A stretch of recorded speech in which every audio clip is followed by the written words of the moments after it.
Chapter 15 Switzerland की यात्रा और छिपा हुआ राज। श्रोताओं, सुनिए, आज मैं आपको एक ऐसी यात्रा पर ले चलूंगा जो सिर्फ मीलों की नहीं बल्कि भावनाओं की भी यात्रा है। कल्पना कीजिए, दृश्य 1, अस्पताल से विदाई। जब दिल टूटता है तो आवाज नहीं आती। कल्पना कीजिए, मैक्स अस्पताल, दिल्ली का कमरा नंबर 512। सुबह के 10 बजे हैं। सूरज की किरणें खिड़की से आ रही हैं और वीरेंद्र के बिस्तर पर पड़ रही हैं। पर वीरेंद्र बिस्तर पर नहीं है। वो खिड़की के पास खड़ा है। उसका दाहिना कंधा पतली सफेद पट्टी में लिपटा हुआ है। पट्टी पर हल्के लाल धब्बे हैं, यादें उस रात की जब गोली लगी थी। आराध्या कमरे के बीच में खड़ी है। उसके सामने 2 बड़े सूटकेस खुले पड़े हैं। वह वीरेंद्र के कपड़े पैक कर रही है। हर शर्ट को वह इतने प्यार से मोड़ती है जैसे वह कोई जीवित चीज हो। उसकी उंगलियां कपड़े को छूती है, सहलाती है, जैसे हर कपड़े में वीरेंद्र की यादें बंद हों। सब कुछ तैयार है, आराध्या फुसफुसाती है। उसकी आवाज में एक अजीब सी खालीपन है। राजन ने फ्लाइट के टिकट बुक कर दिए हैं, स्विस एयरलाइंस, शाम 6 PM की फ्लाइट। वीरेंद्र मुड़ता है। उसकी आंखें आराध्या के हाथों पर टिक जाती है। तुम सच में तैयार हो? स्विट्जरलैंड जाने के लिए? एक ऐसी जगह जहां तुम्हारे लिए सब कुछ नया होगा, जहां की भाषा तक तुम नहीं जानती? आराध्या शर्ट मोड़ना रोक देती है। वह सिर उठाकर वीरेंद्र की ओर देखती है। उसकी आंखों में आंसू हैं, वो आंसू जो अभी तक नहीं बह रहे, सिर्फ चमक रहे हैं। तुम्हारे साथ कहीं भी, स्विट्जरलैंड हो या चांद। वह रुकती है। गले से एक गुड़गुड़ाहट निकलती है। पर माँ को छोड़कर जाने का दर्द, ये मुझे अंदर से तोड़ रहा है। वीरेंद्र धीरे धीरे उसके पास आता है। उसका चलना थोड़ा लड़खड़ाता है। कंधे का दर्द अभी पूरी तरह ठीक नहीं हुआ। वह अपना बायां हाथ, जो स्वस्थ है, आराध्या के कंधे पर रखता है। तुम्हारी माँ के लिए भी सब व्यवस्था कर दी है। वह प्रीतिका के साथ रहेंगी। और हम? वह रुकता है, आराध्या की आंखों में देखता है। हम हर दिन वीडियो कॉल करेंगे, सुबह उठकर और रात को सोने से पहले। उन्हें तुम्हारा चेहरा देखना है, तुम्हारी आवाज सुननी है, ये जानना है कि तुम सुरक्षित हो। तभी दरवाजे पर दस्तक होती है। दरवाजे पर 3 स्पष्ट दस्तकें। दरवाजा खुलता है। इंस्पेक्टर राघवेंद्र सिंह अंदर आते हैं। उनके हाथ में एक मोटी भूरी फाइल है। उनकी आंखों के नीचे गहरे काले घेरे हैं, जैसे रातों की नींद हराम की हो। उनके जूतों पर धूल है, शायद सीधे किसी जांच से आ रहे हैं। सब तैयार? इंस्पेक्टर की आवाज थकी हुई है, पर हर शब्द स्पष्ट। हाँ, इंस्पेक्टर साहब, वीरेंद्र कहता है। बस आखिरी कागजात बाकी है। अच्छा, बैठो। इंस्पेक्टर एक कुर्सी खींचता है। वह फाइल टेबल पर रखता है। फाइल खोलते ही कुछ तस्वीरें निकलती है, दस्तावेज, और एक महिला की फोटो जो ऊपर आ जाती है। सुनो, वह गंभीरता से कहता है। उसकी उंगली फोटो पर टिक जाती है। हमने जो जानकारी जुटाई है, राजेंद्र जैन के पीछे जो औरत है, उसका नाम ईशाना मेहता है। आराध्या की सांस रुक जाती है। ईशाना मेहता? मैंने ये नाम पहले कभी नहीं सुना। तुमने सुना भी कहाँ था? इंस्पेक्टर कहता है। उसकी आवाज में एक अजीब सी कड़वाहट है। वह पिछले 15 साल से विदेश में है। लंदन में रहती है। स्विस बैंक खाते, अंतर्राष्ट्रीय कनेक्शन। बहुत शक्तिशाली औरत है, पर बहुत खतरनाक भी। पर वह मुझसे क्यों नफरत करती है? आराध्या पूछती है। उसकी आवाज में हैरानी और डर का मिश्रण है। मैंने उसे कभी देखा तक नहीं, कभी मिली तक नहीं। इंस्पेक्टर फोटो उठाता है। तस्वीर में एक महिला है, लगभग 35 साल की, तीखे नैनंक्ष, काली आंखें जिनमें कोई भावना नहीं है, सिर्फ खालीपन है। और उस खालीपन के पीछे एक गहरी नफरत छिपी है। ये ईशाना मेहता। इंस्पेक्टर की आवाज और भी गंभीर हो जाती है। वह तुम्हारी सौतेली बहन है। कमरे में सन्नाटा छा जाता है। आराध्या का मुंह खुला रह जाता है। उसकी सांसें रुक जाती है। उसका हाथ अनायास अपने मुंह पर जाता है। मेरी बहन? हाँ, इंस्पेक्टर दस्तावेज निकालता है। कुछ पुराने, पीले पड़ चुके कागज। तुम्हारे पिता रंजीत सिंह की दूसरी पत्नी की बेटी। वह एक शादी का प्रमाण पत्र दिखाता है। जब तुम्हारे पिता ने तुम्हारी माँ राजलक्ष्मी से शादी की, तो ईशाना की माँ ने आत्महत्या कर ली, गले में फंदा डालकर। अपने ही घर के पंखे से आराध्या की आंखों से आंसू बहने लगते हैं। ओ भगवान! और ईशाना ने ये सब। इंस्पेक्टर की उंगली दस्तावेज पर टिक जाती है। तुम्हारी माँ का दोष माना। उसने सोचा कि तुम्हारी माँ ने उसके माता पिता को अलग करवाया। वीरेंद्र आराध्या का हाथ थाम लेता है। उसकी हथेली ठंडी है, बर्फ जैसी ठंडी। तो ये सब, ये सारा खेल, बदले की भावना? हाँ। इंस्पेक्टर फोटो पर नजर डालता है। और अब वह तुम्हारा बच्चा चाहती है, ताकि राठौड़ साम्राज्य पर कानूनी कब्जा कर सके। वह खुद को एकमात्र वैध वारिस मानती है। तुम्हारी माँ और तुम्हारे पिता की शादी को वो गैरकानूनी मानती है। दृश्य 2, हवाई अड्डे पर जब विदेश जाना भागना बन जाए। कल्पना कीजिए, दिल्ली के इंदिरा गांधी अंतर्राष्ट्रीय हवाई अड्डे का टर्मिनल 3। शीशे की विशाल दीवारें, ऊंची छत जहां से आवाज गूंजती है, और हजारों लोग, कुछ आ रहे हैं, कुछ जा रहे हैं, हर कोई अपनी मंजिल की ओर। स्विस एयरलाइंस के चेक इन काउंटर के पास वीरेंद्र और आराध्या खड़े हैं। उनके चारों ओर 4 सुरक्षाकर्मी, हर एक की आंखें चारों ओर घूम रही हैं, हर चेहरे को जांच रही हैं, हर संदिग्ध हरकत पर नजर रख रही हैं। राजन सामने खड़ा है। उसके हाथ में एक फाइल है, पासपोर्ट, टिकट, होटल का कंफर्मेशन, सब कुछ। सर, ये लीजिए। राजन फाइल देता है। सब कुछ चेक कर लिया है। शुक्रिया, राजन। वीरेंद्र कागजात लेता है। यहाँ का काम तुम संभालना, खासकर आराध्या की माँ की सुरक्षा। चिंता न करें, सर, राजन कहता है। मैं खुद उनके घर पर रहूंगा, कोई खतरा नहीं आने दूंगा। फिर वो आराध्या की ओर मुड़ता है।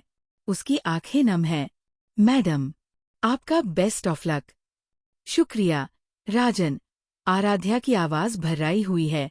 माँ का ख्याल रखना, उन्हें अकेला महसूस न होने देना। जी, मैडम। राजन सिर झुकाता है। फिर वो वीरेंद्र के कान में फुसफुसाता है। सर, ईशाना के बारे में जो नई जानकारी मिली है, वो स्विट्जरलैंड में भी है। वीरेंद्र का चेहरा तन जाता है। क्या? कैसे पता चला? हमारे सूत्रों ने बताया। उसकी एक कंपनी ज्यूरिख में है, मेहता इंटरनेशनल, और हाल ही में उसका स्विट्जरलैंड का वीजा अपडेट हुआ है। शायद वो वही है, पहले से ही। तो फिर स्विट्जरलैंड जाना। वीरेंद्र की आवाज में चिंता है। फिर भी सुरक्षित है, सर। राजन विश्वास दिलाता है। वहाँ के कानून सख्त है, आतंकवाद के खिलाफ। और आपके दोस्त मार्कस की पहुंच है। वो स्विस पुलिस के साथ काम करता है।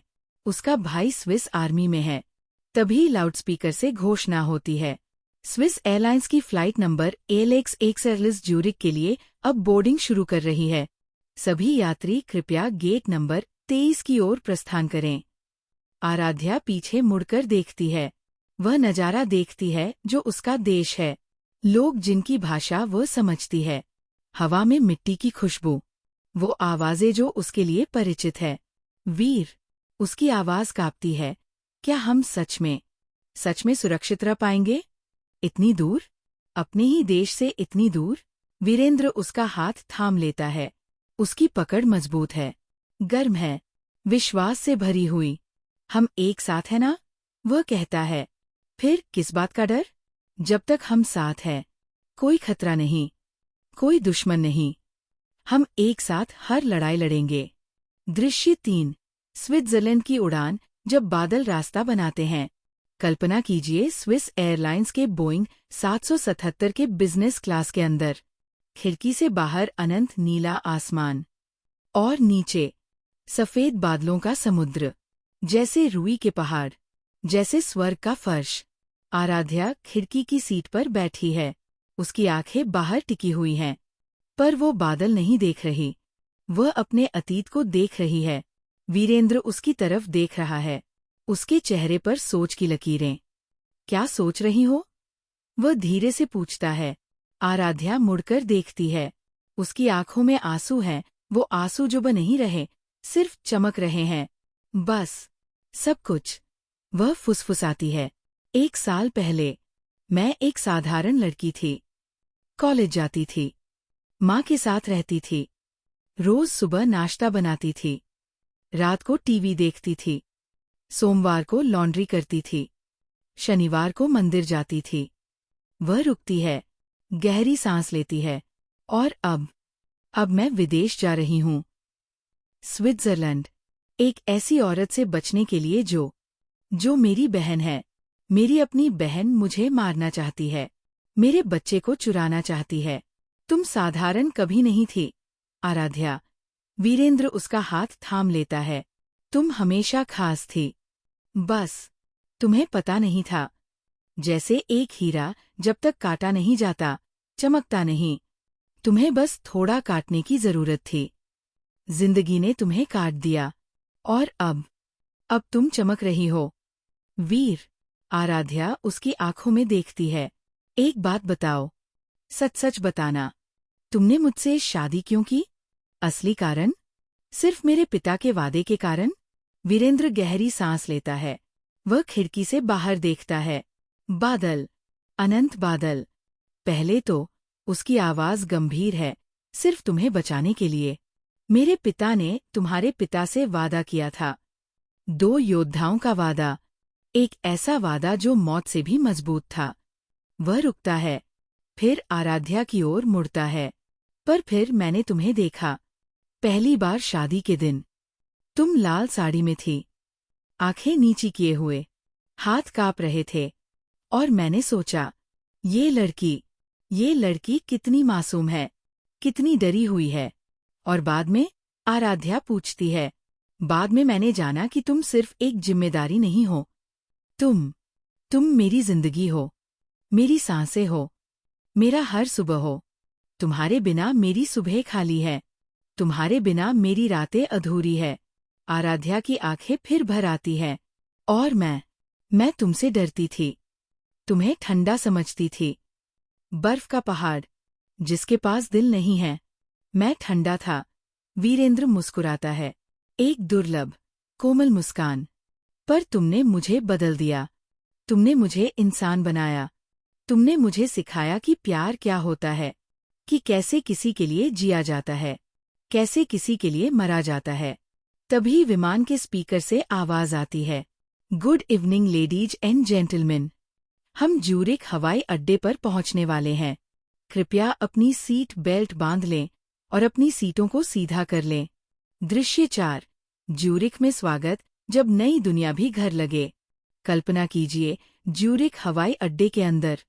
सब कुछ साफ सुथरा, व्यवस्थित, हर चीज अपनी जगह पर। यूरोपीय चेहरे, जर्मन, फ्रेंच, इतालवी भाषाएं। और हवा में एक अलग तरह की खुशबू कॉफी और बेकरी की। वीरेंद्र और आराध्या बैगेज क्लेम एरिया में खड़े हैं। उनके चारों ओर लोगों का हुजूम है, पर वे अकेले लग रहे हैं इस विदेशी दुनिया में। तभी एक आवाज सुनाई देती है। वीरेंद्र, यहाँ। वीरेंद्र। एक लंबा, सुनहरे बालों वाला व्यक्ति उनकी ओर आ रहा है।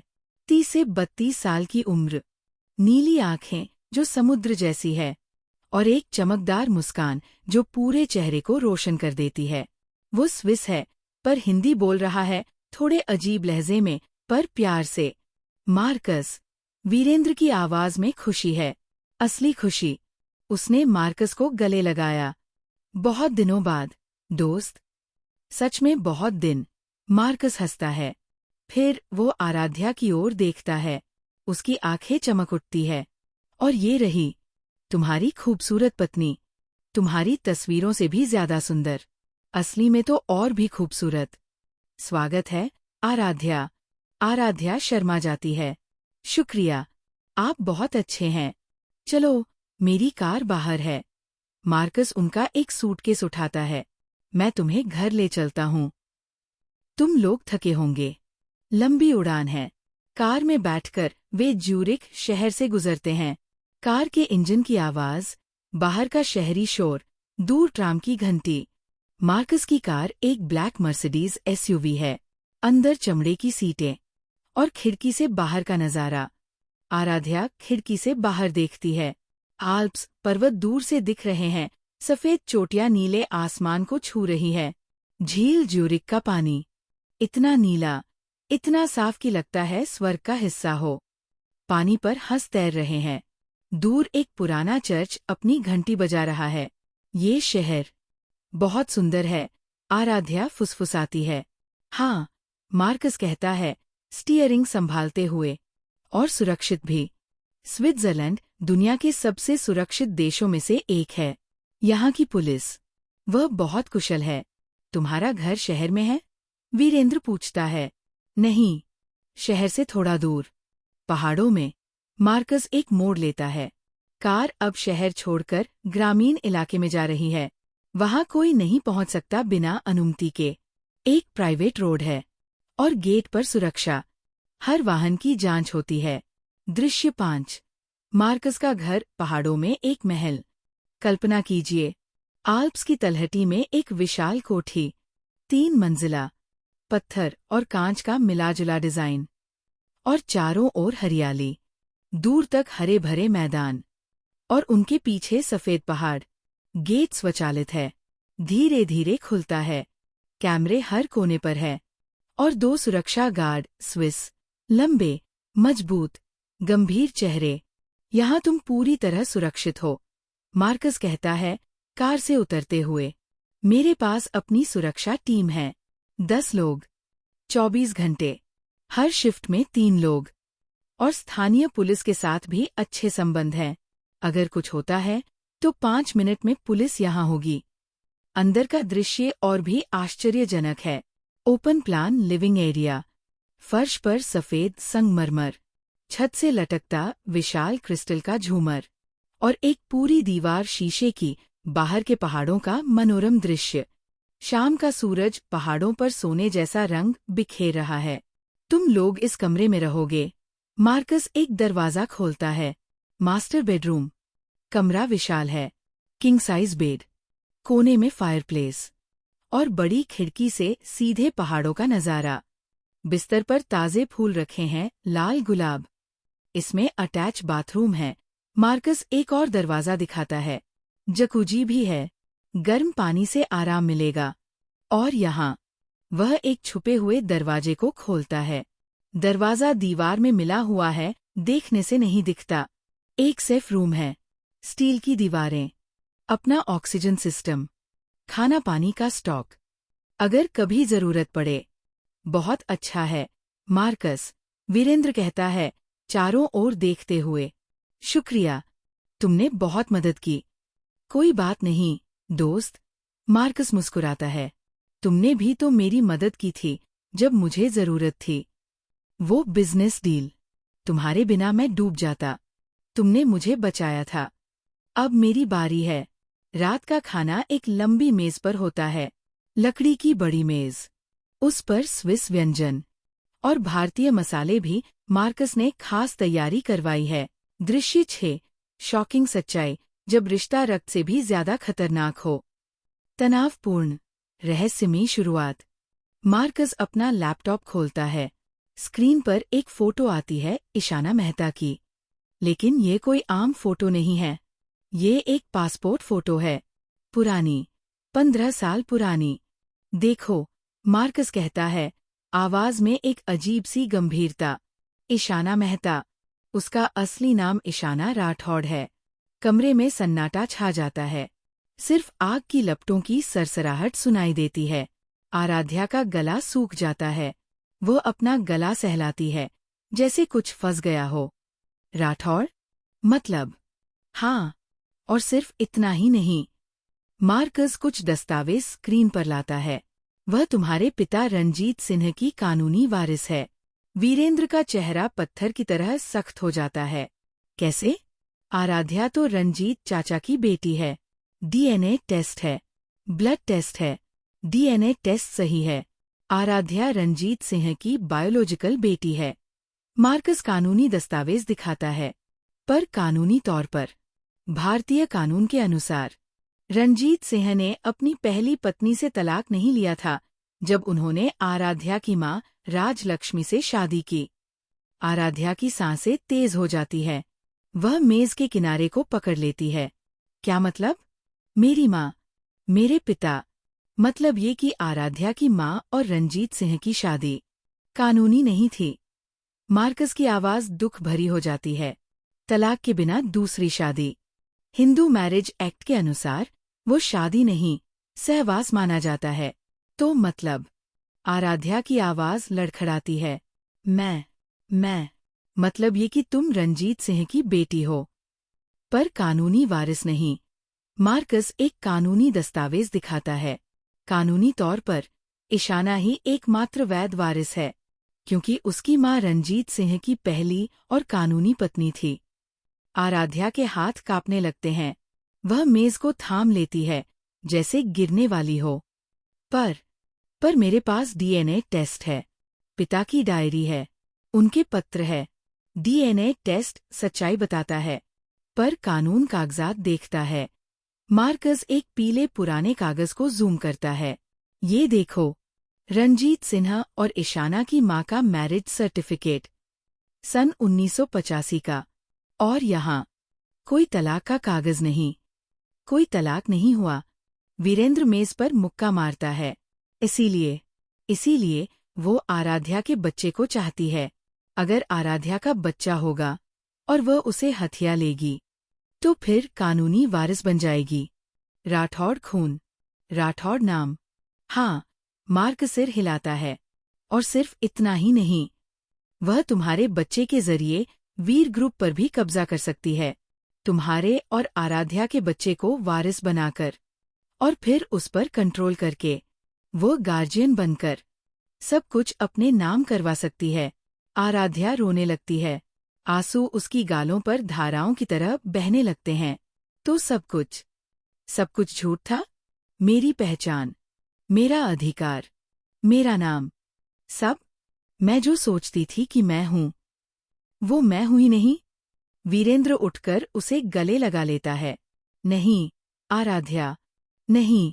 उसकी आवाज में एक दृढ़ता है जो पहाड़ों जैसी मजबूत है। तुम मेरी पत्नी हो, और तुम्हारा बच्चा मेरा बच्चा है। कानून कुछ भी कहे, हकीकत यही है। तुम्हारा डीएनए, तुम्हारा खून, तुम्हारा अधिकार कोई नहीं छीन सकता। कोई नहीं। पर कानूनी तौर पर आराध्या सिसकती है। कानूनी तौर पर हम लड़ेंगे। वीरेंद्र उसका चेहरा थाम लेता है। उसकी आंखों में आग है। हम सबूत जुटाएंगे। तुम्हारी मां और तुम्हारे पिता की शादी के सबूत, गवाह, कागजात। हम हर कोर्ट में लड़ेंगे, हर अदालत में, हिंदुस्तान से लेकर स्विट्जरलैंड तक। मार्कस कहता है, और मैं तुम्हारी मदद करूंगा। मेरे पास स्विट्जरलैंड के बेस्ट लॉयर्स के कनेक्शन हैं, इंटरनेशनल लॉ में एक्सपर्ट। वे भारतीय कानून भी जानते हैं। थोड़ा उम्मीद भरा हो जाता है। दृश्य 7। ईशाना की योजना, शैतान का नया चेहरा। अब कल्पना कीजिए, ज्यूरिख शहर के एक पेंट हाउस में, 36वीं मंजिल पर। खिड़की से पूरा शहर दिख रहा है। नीचे झील ज्यूरिख चांदनी में नहा रही है, और दूर आल्प्स पर्वत, सफेद, रहस्यमय। ईशाना मेहता खिड़की के पास खड़ी है। उसके हाथ में एक क्रिस्टल का ग्लास है। उसमें लाल वाइन है, इतनी लाल कि लगता है खून हो। उसका सहायक, एक युवा स्विस लड़का, रॉबर्ट, अंदर आता है। मैडम, वे आ गए हैं, कहा। ईशाना की आवाज में एक ठंडक है, बर्फ जैसी ठंडक। मार्कस वैगन के घर पर, लेकिन शहर में, पहाड़ों के बीच।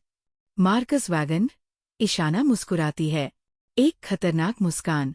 वो स्विस बैंकर, जो रिटायर हो चुका है, जिसके पास अपनी प्राइवेट सिक्योरिटी टीम है। हाँ, और उसकी सुरक्षा बहुत सख्त है। हम अंदर नहीं जा सकते। हमारे 2 लोगों ने कोशिश की, गेट पर ही रोक दिए गए। उनकी आईडी चेक की गई। ईशाना वाइन का घूंट लेती है। हमें अंदर जाने की जरूरत नहीं, हमें बस उन्हें बाहर निकलवाना है। कैसे? रॉबर्ट पूछता है। ईशाना खिड़की से बाहर देखती है। उसकी आंखों में एक योजना चल रही है। आराध्या गर्भवती है ना? उसे डॉक्टर के पास जाना पड़ेगा। नियमित चेकअप। प्रेगनेंसी में तो और भी ज्यादा। और जब वो अस्पताल जाएगी, तब हम हमला करेंगे। रॉबर्ट उत्साहित हो जाता है। नहीं। ईशाना ग्लास टेबल पर रख देती है। आवाज गूंजती है। तब हम मदद करेंगे। रॉबर्ट हैरान होता है। मदद? मैडम, मैं समझा नहीं। हाँ, मैं खुद डॉक्टर बनकर उसका इलाज करूंगी। ईशाना की आंखों में एक शैतानी चमक है। और फिर धीरे धीरे उसके बच्चे पर कंट्रोल कर लूंगी। दवाइयों के जरिए, मानसिक प्रभाव के जरिए, हिप्नोसिस के जरिए। पर वह आपको पहचान लेगी। वह आपकी तस्वीर देख चुकी होगी। नहीं पहचानेगी। ईशाना मुस्कुराती है। वह एक फोटो उठाती है। पुरानी फोटो ईशाना की। फिर नई फोटो, एक अलग चेहरा। मैंने अपना चेहरा बदल लिया है। प्लास्टिक सर्जरी 2 बार। और नाम भी बदल लिया है। अब मैं डॉक्टर ईशा मेहता हूँ। ज्यूरिख मेडिकल सेंटर में सीनियर गायनोकोलॉजिस्ट। वह अपने बैग से एक आईडी कार्ड निकालती है। उस पर फोटो। एक अलग चेहरा। नाक पतली, होंठ भरे, आंखों का आकार बदला हुआ। पर आंखें, वही आंखें। नफरत से भरी आंखें, जलन से भरी आंखें। कल सुबह, ईशाना कहती है, मैं अपनी नई नौकरी शुरू करूंगी। और फिर इंतजार करूंगी। मेरी छोटी बहन मेरे पास आएगी। अपने बच्चे के लिए मदद मांगने आएगी। और मैं उसका और उसके बच्चे का इलाज करूंगी। ऐसा इलाज जो उन्हें हमेशा के लिए मेरा बना देगा। डरावना, रहस्यमय। दृश्य 8। आराध्या का स्वास्थ्य संकट जाल बिछता है। अगली सुबह, मार्कस के घर में। आराध्या को तेज सिर दर्द होता है। बिस्तर से उठते ही चक्कर आता है। वह बाथरूम की ओर भागती है और उल्टी कर देती है। वीरेंद्र घबरा जाता है। आराध्या, क्या हुआ? तुम ठीक हो? मुझे बहुत बुरा लग रहा है। आराध्या की आवाज कमजोर है। सिर घूम रहा है। पेट में दर्द है। वीरेंद्र मार्कस को बुलाता है। मार्कस, जल्दी आओ। कुछ गड़बड़ है। मार्कस दौड़कर आता है। उसने आराध्या को देखा, पीला चेहरा, पसीने से तर बदन, आंखें बंद। मैं अपने डॉक्टर को बुलाता हूँ। मार्कस फोन उठाता है। आधे घंटे में डॉक्टर मिलर आ जाते हैं, मार्कस के निजी चिकित्सक। एक 60 वर्षीय स्विस डॉक्टर, सफेद बाल, गंभीर चेहरा। उन्होंने आराध्या का चेकअप किया। ब्लड प्रेशर, हार्ट रेट, फिर पेट पर हाथ रखकर जांच की। स्टेथोस्कोप से सुना। ये नॉर्मल है, डॉक्टर मिलर कहते हैं, स्टेथोस्कोप हटाते हुए। प्रेगनेंसी में कभी कभी ऐसा होता है। हार्मोनल चेंजेस, जेट लैग, नई जगह, सब मिलकर प्रभाव डालते हैं। पर इतना बुरा? वीरेंद्र चिंतित होकर पूछता है। हाँ, कभी कभी। डॉक्टर मिलर एक कार्ड निकालते हैं। पर मैं सलाह दूंगा कि नियमित चेकअप के लिए अस्पताल जाए। बेहतर टेस्ट हो सकते हैं। Ultrasound, blood test. किस अस्पताल? वीरेंद्र पूछता है। Zurich medical centre.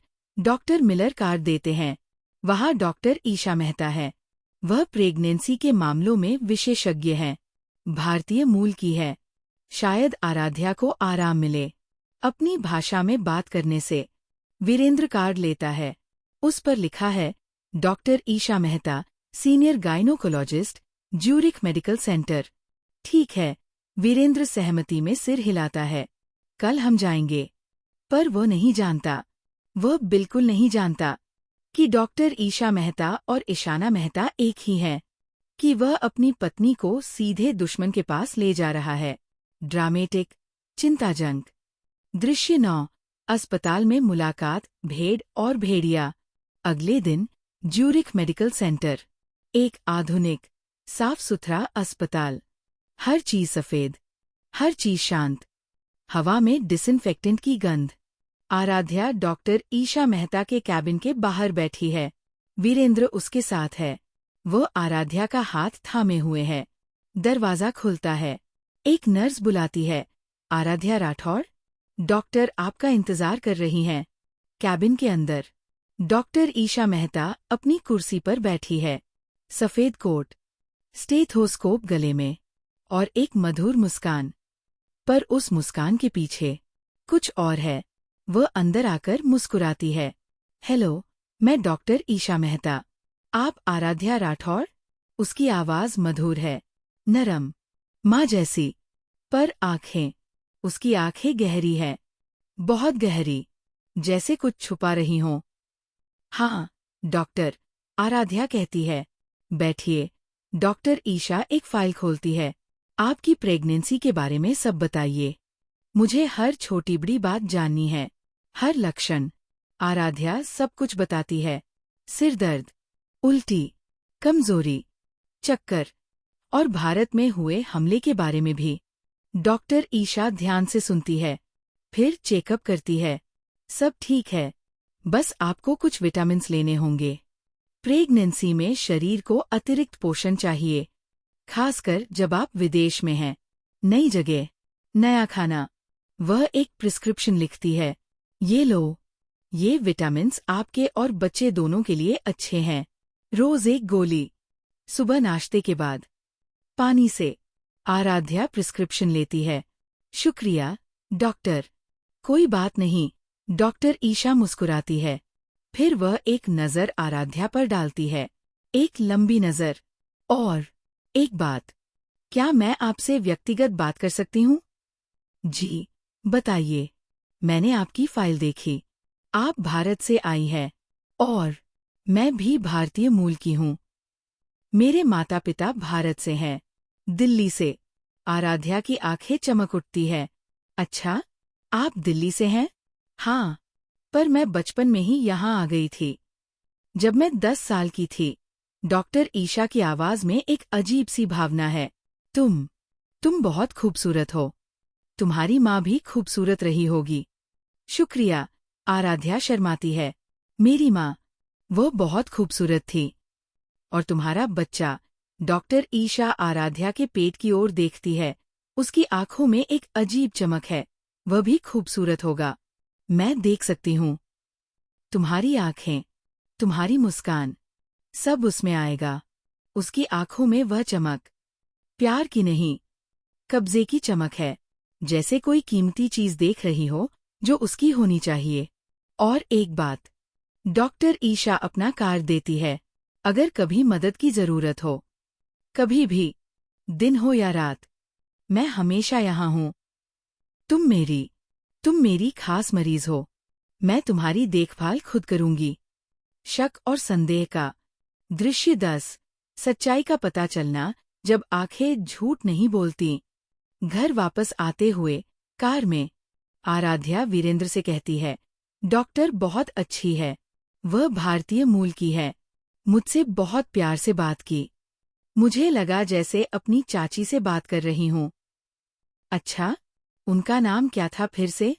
वीरेंद्र पूछता है। डॉक्टर ईशा मेहता। वीरेंद्र मार्कस की तरफ देखता है। मार्कस ड्राइविंग कर रहा है। उसके हाथ अचानक स्टीयरिंग पर कसे हुए हैं। उसकी उंगलियां सफेद हो गई है। ईशा मेहता?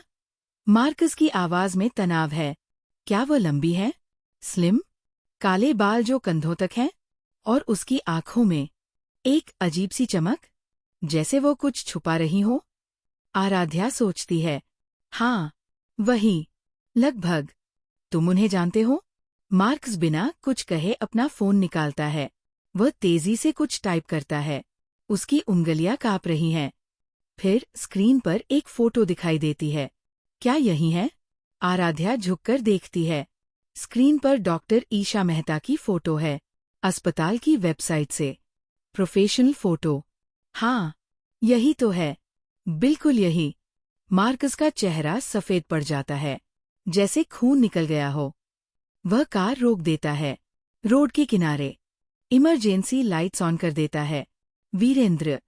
मार्कस की आवाज कांप रही है। ये ईशाना मेहता है। वीरेंद्र का दिल एक सेकंड के लिए रुक जाता है। क्या? पर ये तो, उसने सर्जरी करवाई है। Plastic surgery. चेहरा बदल लिया है। नाक, होंठ, गाल, सब। पर आंखें, आंखें वही हैं। देखो, मार्कस अपने लैपटॉप पर ईशाना की पुरानी फोटो लगाता है। देखो आंखें, बिल्कुल वही, वही कालापन, वही गहराई। आराध्या की सांसें तेज हो जाती है। उसका दिल जोर से धड़कने लगता है, जैसे छाती से निकल जाएगा। तो वह डॉक्टर बनकर मेरा इलाज कर रही थी? मेरी बहन? हाँ, और उसने तुम्हें जो दवाइयाँ दी है। मार्कस कहता है, आवाज में डर है, असली डर। आराध्या अपना बैग खोलती है। वह प्रिस्क्रिप्शन निकालती है। उसके हाथ कांप रहे हैं। उसने ये दवाई दी है, प्रेगनाविट प्लस, रोज 1। मार्कस प्रिस्क्रिप्शन लेता है, उसे ध्यान से देखता है, फिर अपने फोन से एक नंबर डायल करता है। Speaker on. Hello, doctor Miller? Marcus यहाँ। मुझे एक दवाई के बारे में जानकारी चाहिए। नाम है प्रेगनाविट प्लस। थोड़ी देर की खामोशी, फिर डॉक्टर मिलर की आवाज। मार्कस, ये दवाई, ये स्विट्जरलैंड में बैन है, 2018 से बैन है। क्यों? मार्कस पूछता है, आवाज कांप रही है। क्योंकि इसमें एक केमिकल है, न्यूरोटॉक्सिन, मिथाइल मरकरी, जो गर्भस्थ शिशु के दिमाग को नुकसान पहुंचाता है और जन्म के बाद बच्चा मां के प्रति आकर्षित होता है, सिर्फ मां के, पिता से नफरत करता है और वो आसानी से कंट्रोल हो जाता है, हाइप्नोसिस के लिए सेंसिटिव। आराध्या चीखती है, नहीं, ओ भगवान नहीं, मैंने एक गोली तो ले ली थी। अस्पताल से निकलते ही पानी से वीरेंद्र उसे थाम लेता है। शांत हो जाओ, सांस लो, गहरी सांस, 1, 2, 3। पर मेरे बच्चे को, एक गोली से कुछ नहीं होगा, मार्कस कहता है, पर उसकी आवाज में यकीन नहीं है। शायद नहीं होगा, पर अब हमें बहुत सावधान रहना होगा। उसने तुम्हें जाल में फंसा लिया है। मार्कस गंभीर होकर वीरेंद्र की ओर देखता है। वीरेंद्र, ये औरत बहुत खतरनाक है, और वह तुम्हारी पत्नी के बहुत करीब आ चुकी है, तुम्हारे बच्चे के बहुत करीब। अब वो हर चेकअप के लिए बुलाएगी, हर बहाने से। वीरेंद्र की आंखों में आग है, गुस्से की आग, बदले की आग। तो हम क्या करें? हम कैसे लड़े? पहले तो इन दवाइयों को फेंक दो, सीधे शौचालय में फ्लश कर दो। फिर मार्कस गहरी सांस लेता है। फिर हमें एक योजना बनानी होगी, एक ऐसी योजना जो इस शैतान को उसके ही खेल में हरा दे। हमें उस पर जाल बिछाना होगा, उसे खुद फंसाना होगा। ड्रामेटिक क्लाइमेक्स, फिर धीमा। प्रिय श्रोताओं, देखा आपने? खतरा कितना करीब आ गया है। ईशाना ने अपना चेहरा बदल लिया, नाम बदल लिया, और अब डॉक्टर बनकर आराध्या के सबसे करीब है, उसके बच्चे के सबसे करीब। उसने दवाई दी है जो बच्चे के दिमाग को नुकसान पहुंचा सकती है। पर सवाल ये है कि वीरेंद्र और आराध्या इस नए खतरे का सामना कैसे करेंगे? क्या वे ईशाना को पहचान पाएंगे पूरी तरह? क्या आराध्या का बच्चा सुरक्षित रहेगा?